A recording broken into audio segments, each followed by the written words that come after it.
Welcome back, guys. It's already been 9 months since we started this build, which I can't believe. It is unreal how quickly time has flown by. But being this far into the build, it means that there is now 9 months of kind of, oh, I'll clean that up later sitting around the shop. I mean, I've tried pretty hard to keep this place clean as we're working. You guys have seen it around it as we're going. But at this point, it's time to catch my breath a little bit, get this place cleaned up, a little bit more organized so that we are ready for this final stretch of the build. We are heading towards home plate here, and I want to make sure the whole process is streamlined. And with that said, I also want to clean the car up because I haven't wiped it down in probably 6 months. It means there's a ton of metal sitting on top of the car, there's a lot of shop dust, fabrication, fallout, if you will, and that can really hurt paint. Now, we're going to repaint this car, but I don't know when. And I realized this might be a learning opportunity because I asked the guys over at Turtle Wax, hey, what's the best way to clean this up? And then I realized if I don't know, you guys probably don't know either. And I know a lot of folks out there have a project car that's probably covered in dust. So I'm going to show you guys the correct way to clean your car, especially if it's got metal shavings or just kind of shop debris on it. And then we'll do some cleanup. And last but not least, I've got an E36 project update for you guys. So let's get to it. I'll agree that at first glance the car really doesn't look too dirty, and you might be wondering why we should clean it. But upon a closer look, I can promise you that this thing is covered in metal material. And I know that it's metal because we've been cutting a lot of it in the shop to make things like control arms and chassis components. There's also skylights that I keep open during the day, but they allow a lot of dust into the shop, and it settles on the car like you see here. So as said, we need to remove this dust, and we need to do it safely. Now, because we are actually going to wash the car, and because I have a lot of exposed steel on the chassis, as well as a lot of exposed components that I don't want water to get in, we're going to do our best to cover this up and waterproof it for the time being. I've gotten out some old vacuum bagging material from the last time I laid some carbon fiber, and taped this thing up so that water can't really access anything as long as we're careful with our hose. Because the front has a lot of exposed sheet metal, I gave it the same treatment as well. Otherwise, I'm not too concerned about everything else getting wet, so I think we're ready for the next step. Next, we're going to use compressed air to blow the car off, and this is so that we can get rid of all of the loose material that's sitting on top of the paint. If we were to go straight to scrubbing the car, we would just scratch everything in front of us, and that's not what we want to do. So compressed air is our best bet for the first step. With all of the debris blown off of the car, Khalil and I dragged the 308 outside. And it's the first time the Ferrari has been in the sunlight since we first dragged it into the garage for this project all the way back in December. To say this felt like a special occasion is a bit of an understatement, although it might not seem like much on the surface. It's really the first time I've been able to step back from the car and look at it from more than maybe 10 or 15 feet away. Although it's up on a dolly, it's exciting to see what this car is going to look like in the real world. So with the car outside, I got out Turtle Wax's Max Power Car Wash, loaded it into our soap gun, made sure I had the right soap to water ratio dialed in, and got to spraying. The overall goal is to allow the soap and water to lift the particles off of the paint surface and allow them to flow off and onto the ground. We don't want to do any scrubbing yet, and instead want the soap to do the work for us. It's the same concept as compressed air, but just the next step along the progression towards getting this car cleaned up. Once the soap has done its work, though, we will spray the car off in an effort to remove any further particles that we can. We're not done, though. We're going to soap it up once again. At this point, though, it's more like a traditional car wash. We want to get everything nice and sudsy so that we can give it a nice scrub.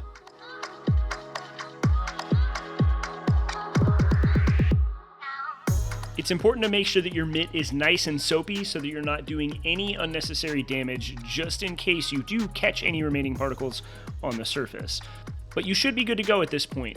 Although if you are really concerned, you could clay bar the surface of the car to make sure any contaminants are gone.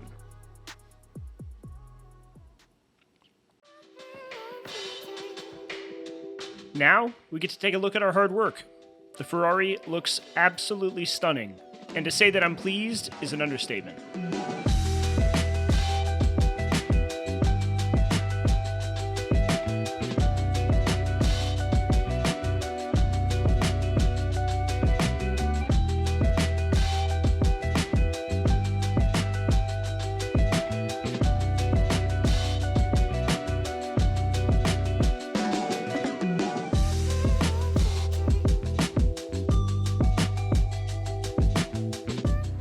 All right, so we got the car back inside and it's clean, it looks great. We could stop here, but I wanna add a little bit more protection to it since we are gonna continue making lots of metal dust and fabrication dust and stuff. So Turtle Wax said to hit it with their Hybrid Solutions ceramic spray coating. And this is just gonna add another layer of protection so that whatever does land on the paint, it's gonna have a tougher time getting to it and damaging it. Simple as that. So we're gonna be very conservative with how much we put on. A little bit goes a long way. But let's get this car coated up so it's ready to hang out for a while longer while we keep working on it. As mentioned, a little bit goes a long way when it comes to this ceramic spray. The instructions suggest using only 2 sprays per panel. Following that, we use a clean microfiber cloth to rub it into our paint. Next, we're going to use a second dry microfiber to dry the car. We'll be buffing the ceramic coating where needed for a perfect shine. Just as I did with the front fender, I repeated this process over the entire car. Now what's nice about this coating is that it's safe to use on pretty much everything, including glass or your wheels. The only thing you don't want to get it on is your brake rotors, but in this case, we don't have any, so we're totally fine. And the outcome, as you guys can see, is that the car looks amazing. Now, of course, this is only an interim solution for us. We're going to be going back and fully detailing this car later, but we've added some protection for the time being, and we don't have to worry nearly as much about anything in the shop air messing up our paint finish. And for icing on the cake, it's definitely motivating to have the car looking this good. All right, car's clean, it looks fantastic, I feel a lot better, but what will help that is actually cleaning up the shop. As said, it is a disaster around here. We gotta get it cleaned up. Let's get to work. I'm starting with what I call the fabrication corner of the shop, where most of the heavy machinery, so to speak, sits. We've got lots of tube pieces on the floor from making control arms. We've got our old mock-up K24 and its transmission, as well as a bunch of just material that needs to be swept up. Over time, things have just accumulated in this corner, and it feels good to finally get it cleaned back up to the way that it should be. And before you ask, yes, that's Chloe's absolutely ludicrous dog crate, but that's a story for a different time. After a half hour of work, the fabrication corner is already looking a whole lot better, and it's nice to be able to move through this space, admire some of the stuff on the walls, and most importantly, get some work done. I can tell that even Chloe is surprised by the amount of space that we've got here, as she looks around in bewilderment. Or maybe she's just looking for the treat I promised her while I got this shot. Now, on to the other side of the shop.